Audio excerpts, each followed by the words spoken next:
George, go. 406 Broadway between Broome and Spring.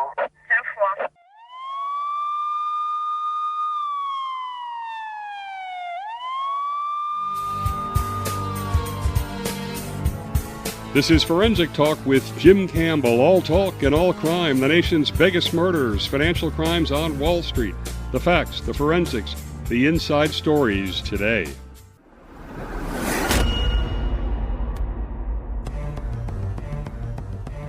Here on Forensic Talk with Jim Campbell, deep dives into the biggest crime stories, unsolved murders, financial crimes inside Putin's criminal state of Russia. Just the facts, the forensics, penetrating questions, both sides of the story. We've got interviews on the O.J. Simpson murders with Ron Goldman's sister, Kim Goldman, and Nicole Brown Simpson's sister, Tanya Brown, even O.J. Simpson's prison guard.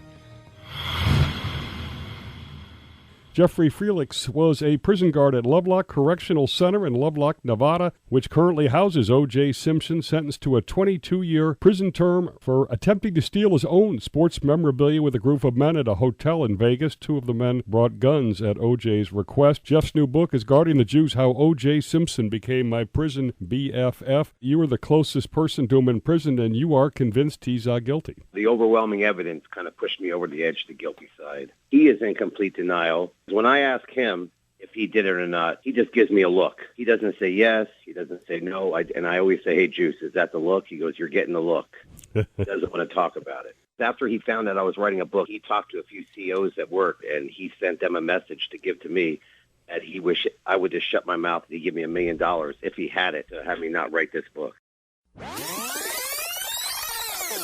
And we're honored now to have a member of Nicole Brown Simpson's family. That's her youngest sister, Tanya Brown, who's been on the show before. She's a certified life coach with a master's degree in psychology. We're greatly honored to have you back again, and I know, Tanya, that you're not necessarily overwhelmed with the FX series of People versus O.J. Tell us your thoughts and your family's thoughts. I think the thing that's really upsetting me about this whole deal is that nobody, not one person from the show, contacted my family.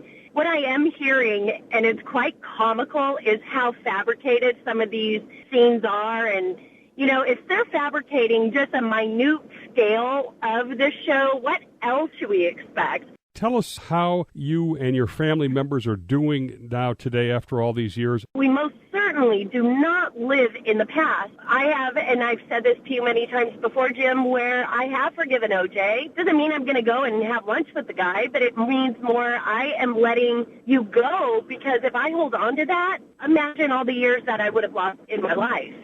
I always love having you on because you really are inspirational, and you guys do so much in Nicole's honor. You do so much for domestic violence.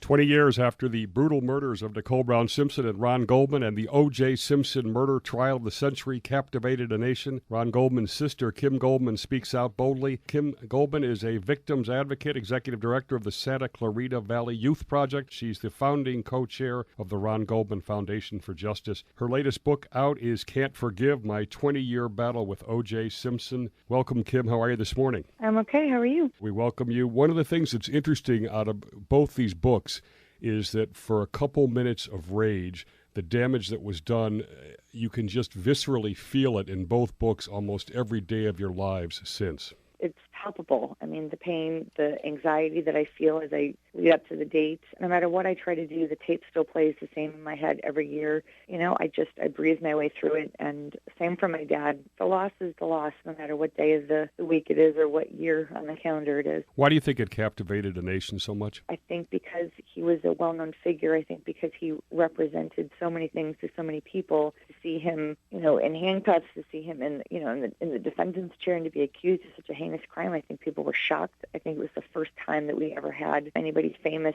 be put on trial before, and cameras led into the courtroom like that, and it was riveting. I mean, two beautiful people got slaughtered by a famous person. For me, it wouldn't have been that way, but I can understand how other people were captivated.